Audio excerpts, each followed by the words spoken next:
നേപ്പാളിൽ പ്രതിഷേധത്തിന്റെ മറവിൽ ജയിലിനുള്ളിൽ കലാപം, 5 പേർ മരിച്ചു, 7 പേർക്ക് പരിക്ക്.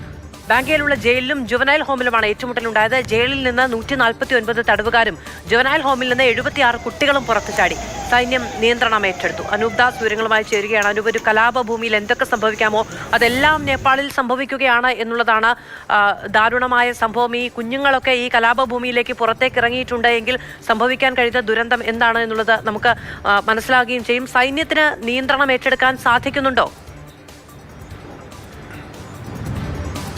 സൈന്യം നിയന്ത്രണം ഏറ്റെടുത്തിട്ടുണ്ട്. ഇന്നിപ്പോൾ കർഫ്യൂമാണ്, രാജ്യമാകെ കർഫ്യൂ പ്രഖ്യാപിച്ചിട്ടുണ്ട്. വൈകിട്ട് 5 മണി വരെ വളരെ പ്രധാനപ്പെട്ട സർവീസുകൾ, അതായത് ആംബുലൻസുകൾ, അത്യാവശ്യം മെഡിക്കൽ മറ്റ് സേവനങ്ങൾ മാത്രമേ അനുവദിക്കുന്നുള്ളൂ. ബാക്കി എല്ലാം ജനങ്ങളും സഹകരിക്കണമെന്ന അഭ്യർത്ഥനയാണ് സൈന്യത്തിൻ്റെ ഭാഗത്തുനിന്നുണ്ടാവുന്നത്. ജയിലുകൾ തകർക്കപ്പെടുന്നു, ബാങ്കുകൾ കൊള്ളയടിക്കപ്പെടുന്നു തുടങ്ങിയിട്ടുള്ള പ്രശ്നങ്ങളൊക്കെ തന്നെയുണ്ട്.